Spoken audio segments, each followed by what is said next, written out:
Good morning बच्चों। जैसा कि आप सभी जानते हैं, इस वैश्विक महामारी के दौरान आपकी सेमी ऑनलाइन क्लासेस चल रही है। विद्यालय में आप लोगों का आना भी संभव नहीं है, तो हम ऑनलाइन क्लासेस के तहत लास्ट वीक आपने देखा होगा नए और अप्रत्याशित विषय पर बातचीत हुई थी। आज हम उसी कड़ी में भाषा, अभिव्यक्ति और माध्यम की पुस्तक से एक नया विषय हम ले रहे हैं और आज का विषय है बच्चों कविता, नाटक और कहानी। इन तीनों में से प्रश्न आएंगे और 3 अंक के होंगे। इसमें चॉइस होगी। आपने लास्ट ईयर के जो आपके पेपर्स हैं उससे आप मदद ले सकते हैं, इसमें चॉइस आएगी। लेकिन इस बार प्रश्न पत्र पिछली बार से अलग होगा, तो आपको वस्तुनिष्ठ प्रश्न, ऑब्जेक्टिव टाइप और विवरणात्मक प्रश्न आपको करने हैं। तो आज हम इस विषय को लेते हैं कविता, नाटक और कहानी। हमारा आज का पहला टॉपिक है कविता। आप बचपन से ही कविताएं पढ़ते आए हैं। कविता का जन्म कैसे हुआ, किसे हम कविता कहेंगे? आप सभी जानते हैं कि जब छोटा बच्चा होता है तो माँ लोरियाँ सुनाकर बच्चे को सुलाती हैं, और मज़दूर लोग जो खेतों में काम करते हैं, किसान जो खेतों में काम करते हैं, वो भी गुनगुनाते रहते हैं। वही कविता का जन्म का कारण है। यानी कि वो लयात्मक चीज़ें जिसे आदमी गुनगुनाता है वो सब कविताएं हैं। और जो हमारे प्राचीन आचार्य हुए हैं, काव्य शास्त्री हुए हैं, उन्होंने भी कहा है कि रसात्मक वाक्यम काव्यम, कि रसात्मक रस से भरा हुआ वाक्य ही काव्य है। तो ये तो हो गया कविता क्या है। कविता के लेखन के विषय में, कविता के सृजन के विषय में, कविता की रचना के विषय में 2 विचारधाराएं हैं। पहली विचारधारा है पश्चिमी देशों की। पश्चिमी या पाश्चात्य लोग क्या कहते हैं?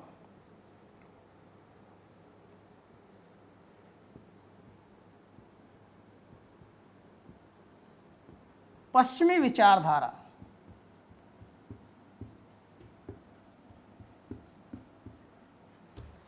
पश्चिम के लोगों का मत है कि जिस प्रकार अन्य कलाएं अभ्यास के द्वारा सीखी जा सकती हैं, उसी प्रकार कविता भी सीखी जा सकती है और सिखाई जा सकती है। जबकि भारतीय विचारधारा इसके बिल्कुल विपरीत है।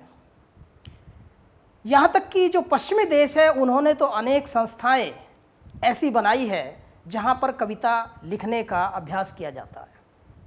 लेकिन भारतीय विचारधारा के अनुसार वो कहते हैं कि कविता लिखने की कला, कविता लिखने की प्रतिभा व्यक्ति में जन्मजात होती है। तो भारतीय विचारधारा वो लिखें।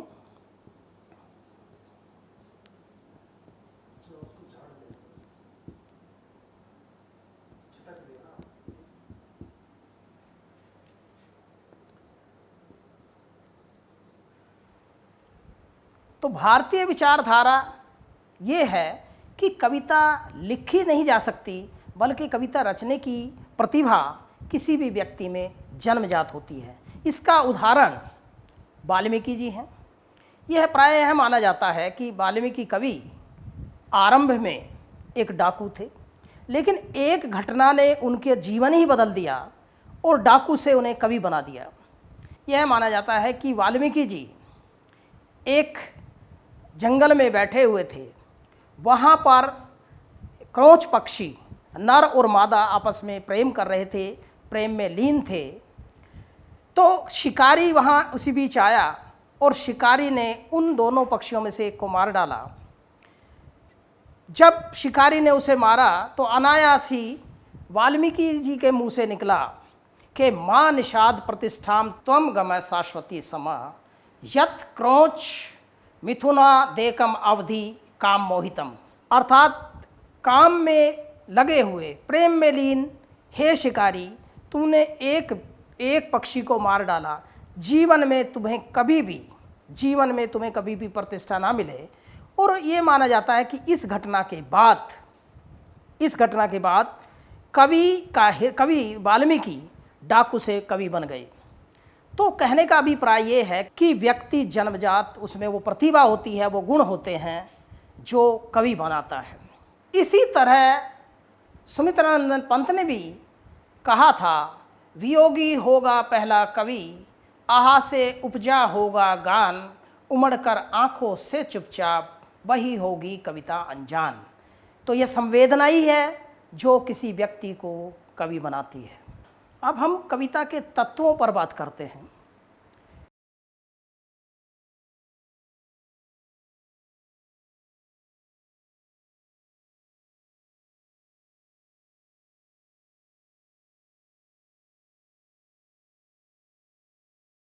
कविता के 3 तत्व होते हैं। पहला तत्व है शब्द। शब्दों के मेल से ही कविता बनती है। एक विदेशी कवि, अंग्रेजी कवि ने कहा है, poetry is play with words, अर्थात शब्दों से खेलना ही कविता है। कविता सृजन के लिए शब्दों का तालमेल बिठाना अत्यंत आवश्यक है, उसके उपरांत ही कविता बन सकती है। इसके अतिरिक्त कविता में तुकांत पर विशेष जोर दिया जाता है। बच्चों, आपने प्राइमरी कक्षाओं से ही अनेक कविताएं पढ़ी होंगी। उदाहरण के लिए, दिन सीढ़ी पर चढ़ता है, सूरज आगे बढ़ता है, या अनेक छोटी छोटी ऊंचे हिमालय पर्वतराज, खड़ा पहनकर हिम का ताज, या अनेक ऐसी कविताएं हैं जिसकी आखिरी तुकांत मिलती हैं। तो शब्दों का मेल बिठाना और आखिर में तुक बिठाना ये कविता माना जाता था। तो शब्दों से खेलना ही कविता का मुख्य अवयव है, तत्व है। दूसरा है बिंब। बिंब से अभिप्राय है चित्र। शब्दों के माध्यम से ही हमारे समक्ष एक चित्र बनता है। जब भी हम कोई कविता पढ़ते हैं तो उसके शब्दों को पढ़ने के उपरांत हमारे सामने एक चित्र बन जाता है। उदाहरण के लिए मान लीजिए कहें, तट पर बगुलों सी वृद्धाएं। अब तट पर हमारे सामने एक तट, उस पर बैठी हुई सफ़ेद वस्त्र में विधवाएं नज़र आ रही हैं, जिनकी तुलना कवि ने बगुलों से की है। तो एक चित्र हमारे सामने आया। इस चित्र को ही हम दृश्य बिंब कहते हैं, क्योंकि एक दृश्य हमारी आंखों के सामने बना। ऐसे ही दृश्य बिंब के अतिरिक्त 5 बिंब कविताओं में होते हैं। जैसे श्रव्य बिंब, टप टप टप टप बूंदे आई, लो घनघोर घटाए छाई। तो दूसरा तत्व है बिंब और तीसरा तत्व है छंद। बच्चों, आपने प्राचीन काल की कविताएं पढ़ी होंगी। उन कविताओं में कहीं दोहा है, कहीं सोरठा है, कहीं रोला है, कहीं हरिगीतिका है, कहीं चौपाई है। ये सब छंद के अंतर्गत आते हैं। लेकिन आधुनिक काल में वो जो छंद के नियम हैं वो आपको कविताओं में नहीं मिलेंगे। न तो अब दोहों की रचना होती है, न रोला की होती है, न चौपाई की होती है। अब कविताओं का रूप बदल गया है। प्राचीन काल में हम कविताओं को पहचानते थे उनके वर्ण गिनकर, तो कहते थे ये वर्णिक छंद है। मात्राएं गिनते थे तो ये मात्रिक छंद है। उदाहरण के लिए, जो दोहा है उसकी मात्राएं गिनते हैं, रोला है उसकी मात्राएं गिनते हैं, कवित्त और सवैया के हम वर्ण गिनते हैं, जिससे हम ये पता लगा लेते हैं कि ये मात्रिक छंद है या वर्णिक छंद है। लेकिन आज की कविताओं में छंदबद्ध न होकर छंद मुक्त कविताएं हैं, लेकिन फिर भी उनमें तालमेल है, एक आंतरिक लय है, और वो आंतरिक लय ही उसे कविता की श्रेणी में रखती है। उदाहरण के लिए, धूमिल ने एक कविता लिखी है मोचीराम। उसमें कहा कि मेरे सामने जो आदमी खड़ा है, मेरे सामने जो भी आता है, वह एक जोड़ी जूता है। सच कहूँ, ना कोई मेरी नज़र में बड़ा है ना कोई छोटा है, मेरी नज़र में हर व्यक्ति एक जोड़ी जूता है। तो इस कविता में ना कोई छंद है, ना मात्रिक छंद है, ना वर्णिक छंद है, लेकिन फिर भी यह कविता है क्योंकि इसमें आंतरिक लय विद्यमान है। तो बच्चों, आपने कविता के विषय में समझा।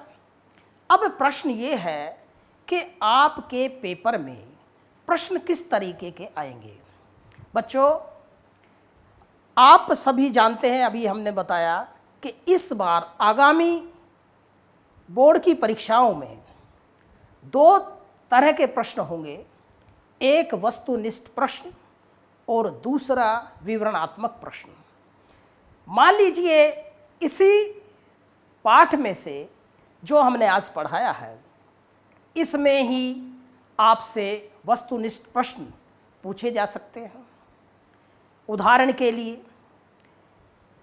कि कविता के विषय में, कविता सृजन के विषय में कौन सी 2 विचारधाराएं हैं,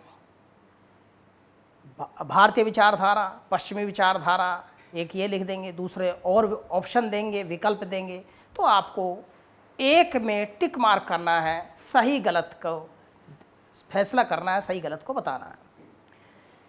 अब ये दूसरा प्रश्न ये भी आ सकता है विवरणात्मक में कि कविता के 3 तत्व कौन से हैं।